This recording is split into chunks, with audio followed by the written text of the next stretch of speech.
കുഞ്ഞിച്ചു മിനസാൻ നമ്മുടെ സോക്രറ്റിന്റെ season 1ന്റെ episode 5ലേക്ക് എല്ലാവർക്കും സ്വാഗതം.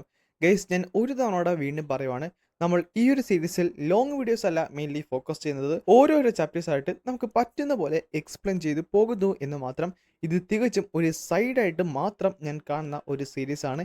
അതിന് ഇത് കുറച്ച് ഇൻട്രസ്റ്റിംഗ് ആയിട്ട് തോന്നിയുകൊണ്ട് മാത്രമാണ് ഞാനിപ്പോൾ ഇത് എക്സ്പ്ലെയിൻ ചെയ്യുന്നതും. പിന്നെ നിങ്ങൾക്ക് ഇഷ്ടപ്പെട്ടു കഴിഞ്ഞാൽ ഫോളോ അപ്പ് ചെയ്യാൻ എന്തായാലും മറക്കണ്ട. അതേപോലെ തന്നെ നമ്മുടെ സെക്കൻഡറി പേജിലെന്നുള്ള കാര്യം നിങ്ങൾക്കറിയാലോ, നമ്മളിപ്പോൾ മെയിൻലി ഫോക്കസ് ചെയ്യുന്നത് മിസ്റ്റ് മൈറ്റ് മഹയം തന്നെയാണ്.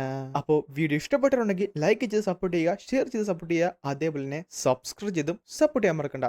ബിക്കോസ് ഇത് നമ്മുടെ സെക്കൻഡറി പേജ് ആയതുകൊണ്ട് അധികം നമുക്ക് സപ്പോർട്ടൊന്നും കിട്ടാറില്ല. സോ ഉള്ളവരെല്ലാവരും മാക്സിമം സപ്പോർട്ട് തരുമെന്ന് ഞാൻ പ്രതീക്ഷിക്കുന്നു. അങ്ങനെ ഈ എപ്പിസോഡ് തുടങ്ങുന്ന നേരത്ത് നമുക്ക് ആ ഒരു മൈനാണ് കാണാൻ സാധിക്കുന്നത്.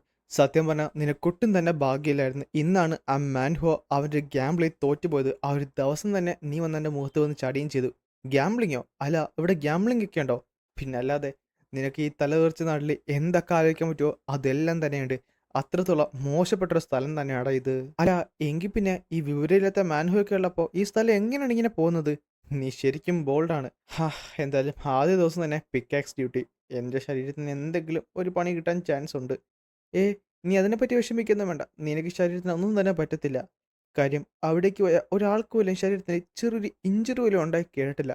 ആ, നമ്മളിവിടെ എത്തിയല്ലേ? സോ ഇതാണല്ലേ ടണൽ 972.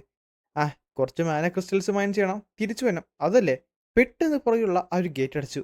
അല്ല, നീ തിരിച്ചു വരത്തില്ല. സത്യം പറഞ്ഞാൽ ഇവിടെ വന്ന കുറേയധികം പേരെ കാണാതായിട്ടുണ്ട്. ആ കൂട്ടത്തിൽ 4 പേരെ എനിക്കും അറിയാമായിരുന്നു. അവർ മരിച്ചോ ജീവനോടെ ഉണ്ടോ എവിടെ പോയെന്ന് ഒന്നും തന്നെ അറിഞ്ഞൂടാ. അതുകൊണ്ട് എന്നോട് ക്ഷമിക്ക്. അതേപോലെ തന്നെ നിനക്ക് ഞാൻ നന്ദി പറയുവാണ്. ആരും വരാത്ത ഈ ഒരു മൈനിലേക്ക് നീ ഇപ്പോൾ മൈൻ ചെയ്യാൻ വന്നതുകൊണ്ട്. എന്ത്? മരിച്ചു പോയെന്നോ? നീ എന്താണ് ഈ പറയുന്നത്? അല്ല, നീ ഇവിടെ ഒറ്റക്കൊക്കെ പോകുവാണെന്ന് ചോദിക്കാറുത്. ആ ലിഫ്റ്റ് നേരെ വീണ്ടും തിരിച്ച് മുകളിലേക്ക് കയറി. ശരിക്കും അതിനെ ഇട്ടിട്ട് പോയല്ലേ?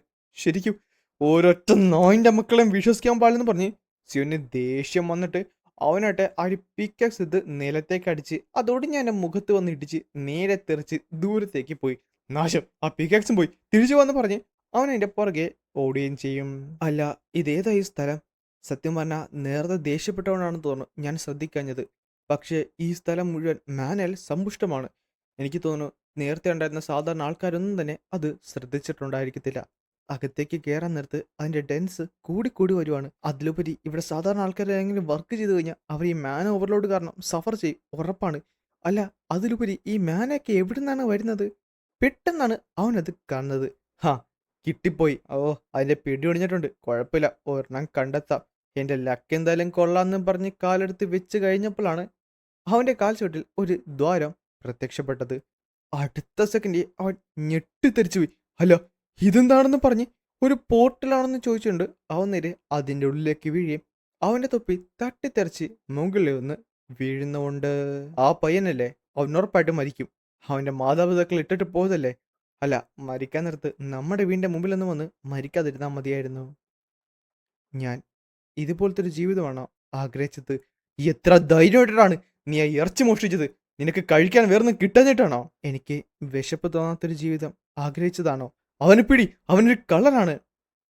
ഞാൻ സ്വപ്നം കാണുന്നൊരു ജീവിതം ആഗ്രഹിച്ചതാണോ? നിനക്കറിയാവോ നീ ആരെയാണ് കൊന്നതെന്ന്? നിനക്ക് അധിക നാളൊന്നും ആയുസില്ല. മര്യാദയ്ക്ക് രക്ഷപ്പെടാൻ നോക്ക്, അല്ലെങ്കിൽ നീ തീർന്നറ നായെ. നിന്നെക്കൊണ്ട് പേടിയിൽ ഓടി ഒളിക്കാത്തൊരു ജീവിതം ആഗ്രഹിച്ചതാണോ? എനിക്ക് എനിക്കറിഞ്ഞൂടാ.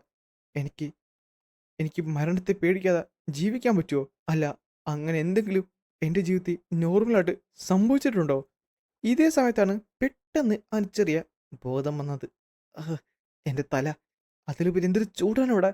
എൻ്റെ കൈ, അല്ല, ഇത് മുഴുവൻ ഇത് ചാരമാണല്ലോ. പെട്ടെന്ന് അവൻ ഞെട്ടിത്തെറിച്ചുപോയി. കണ്ണ് തുറന്നു നോക്കിയപ്പോൾ അവൻ ശരിക്കും അത്ഭുതപ്പെട്ടു. നാശം, ഞാൻ ഞാനൊരു പോർട്ടലിൽ നിന്നല്ലേ വീണത്? അതിനർത്ഥം ഈ സ്ഥലം ഇതൊരു ഡഞ്ചനാണല്ലേ? അതും പറഞ്ഞുകൊണ്ടാണ് ഈ ഒരു എപ്പിസോഡ് ഇവിടെ അവസാനിക്കുന്നത്.